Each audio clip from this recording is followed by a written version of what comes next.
When did you go from feeling rich to actually being rich? I don't even know what that means. Well, let's say like going through this bankruptcy at that young age. Obviously, it's going to create some scars that are going to take a while to heal. Yeah. Defining scars, yeah. When would you say you finally felt rich after that? Because you could get rich and be rich, but you may not feel rich after such a traumatic event of filing for bankruptcy at that young age.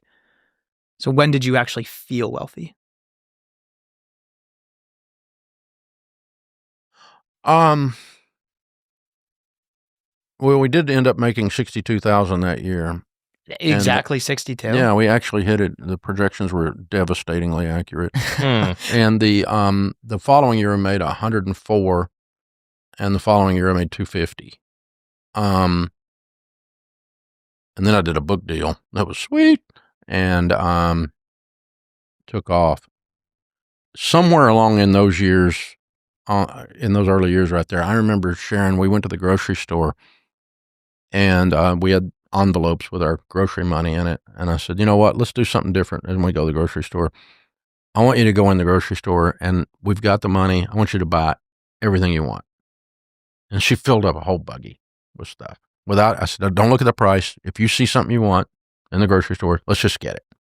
And obviously it was not a huge amount of money, but it felt like we were okay for the first time. It felt like we can buy anything in this grocery store and we're okay. We're okay. It felt okay. And that sounds silly, but it actually happened. And she tells that story occasionally still to some of our friends. She's like, I remember that time we went to the store, and it wasn't like we went to something in New York and she bought a Coach purse, which she has done too, but there's nothing like that. That stuff's here. By then it's like, yeah, whatever. And it's just stuff. But yeah, going to the grocery store when we had been worried about feeding our family and the lights and water had been cut off at the house when we went broke. I mean, and just like a handful of years later, here we are, and we can go into that same grocery store where we were counting coupons and doing every little thing, and we could just buy a basket of groceries, anything we wanted. It felt like we were okay. And then you go through other stages emotionally at different net worths and different incomes where you start to go. I mean, I remember buying a car when it became irrelevant. That was a weird moment. It's like whatever I wanted to buy, I could buy it, and it's not a relevant number, and to me, I'm a redneck kid. Buying a car or buying a good big old truck or something is like, that's a thing, and so, but it's like that grocery buggy. It was irrelevant, but it was relevant. Are there different tiers to wealth that you've noticed where doors have opened up at 7 figures, 8 figures, 9 figures, and what are they? Definitely. I don't know that it's a certain tier, but when you reach the point, I always call it the pinnacle point, where you pedal and pedal and pedal and pedal and pedal to get to the top of the hill, and finally you're there, and you're in Tennessee, and that means you can go down the hill. And what that is mathematically for me, and I've taught people this, and I've had a lot of positive affirmation that this is accurate, when you get enough money that your money makes more than you make, that's an interesting point. When your investments generate more dollars than you generate, meaning that if you didn't work, you'd be more than fine, right? When you get let's say you get $2 million and you've got it in mutual funds, and you say, okay, I could pull 150 off of that a year and not touch it. It'd still grow, and I'd be just fine. And you've been living on 100, and you've been making 100, and you get to that point. Well, that's an emotional point in the person's life. And I think that's different for different people that come at it from different angles, different backgrounds, different things. I mean, you come from another country where you were in poverty, and you come here and the great American dream is in front of you, and you grow. Probably doesn't take as much to have those emotional moments as it might some kid who started middle class and goes to a good school and comes out with a 4-year degree. And it probably takes that person a little more to have that same exact feeling than it does someone else. But either way, you get to the point where the money these are different. To me, they're different flashpoints where the money becomes the things the money is doing becomes less and less relevant because there's enough of it, whatever the investment is. And it's a spiritual thing almost, an emotional thing almost, but it's certainly a mathematical thing. Is there any tier to money that you have not yet accessed? We hear about like the FU money is what people say. Like Rogan has that. Rogan says he has that. Is there any sort of tier that you have yet to eclipse and you're looking to, or is it all the same? Joe certainly has done that. Congratulations, Joe. And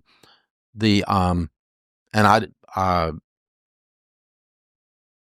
don't think that's an amount of money. I think that's an attitude. You want to get to the point that I think what he's saying is you're not dependent on someone else. I don't have to have your approval or affirmation, whoever you are, anyone.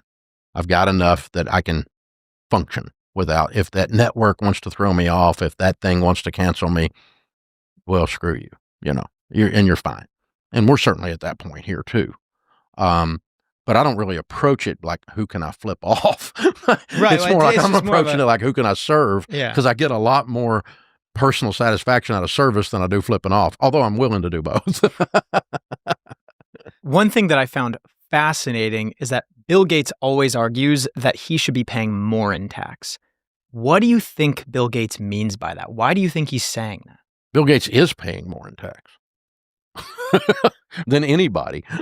But he says like the tax rate, the percentage should be higher. Didn't he say that on Oprah? Yeah. He went on Oprah or some sort of talk show, and he was like, I should be paying more in tax. I have no idea what Bill Gates means, but I do know that 48% last year of Americans paid zero federal income tax. 48%? Yeah. Zero. Yep. Zero. The top 10% pays something like, I think it's like 90-something% of tax. Yeah. It's a very high amount. Yeah. So Gates actually does not know. If he said that, he doesn't understand statistics. Because the truth is, the evil 10%, the top 10% are paying the vast majority of the federal income taxes. It's already there. And Trump even took it further because he drastically increased, and now it's indexed for inflation, the standard deduction. And so you're going to have this year, probably going to have about 92% of the people that file an easy return that don't file an itemized return. So they're taking no charitable deductions. They're taking no interest deductions. They're taking no deductions because they take the standard deduction. But you can make, I think it's like, I forget what it's gone to. It's got like $30,000 or $35,000 in standard deductions, and have zero tax. And so again, they're not doing anything wrong by paying zero taxes. It's just they don't have any due under the current system.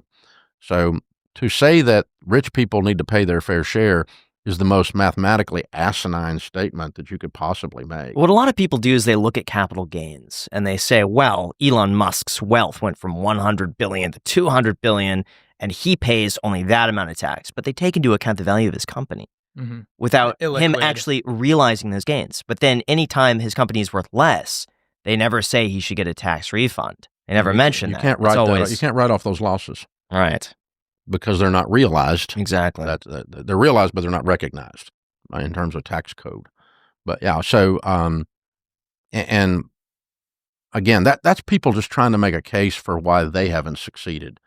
If you quit analyzing Elon Musk's personal finances and analyze your own, probably be a good use of your calories. If you've ever been denied a car loan, credit card, or even an apartment because of what's on your credit report, you are not alone. Most people don't even know what's hurting their credit score, let alone how to fix it. That is exactly where our sponsor DisputeBeast comes in. It's an AI-powered platform that helps you find and remove outdated or inaccurate items from your credit report fast. We're talking things like late payments, old accounts and collections, or even accounts that don't belong to you. Not to mention, how it works is super easy. You connect your credit report and DisputeBeast scans it for negative marks that could be dragging down your score. Then it generates custom dispute letters tailored for your situation, no templates and no guesswork. You could choose to just download the data and send it to the agencies yourself, or you can use their built-in mail service where they will literally handle everything for you. It's honestly just really clean and simple to use, and it's built by experts. So if you're ready to take back control of your credit, go to DisputeBeast.com/ICH today. There's also a link down below in the description,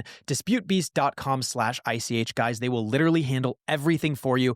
If you're dissatisfied with your credit, they will do all of the research, let you know what's going wrong, and they will fight for you. DisputeBeast.com/ICH. Thank you so much to DisputeBeast for sponsoring this clip.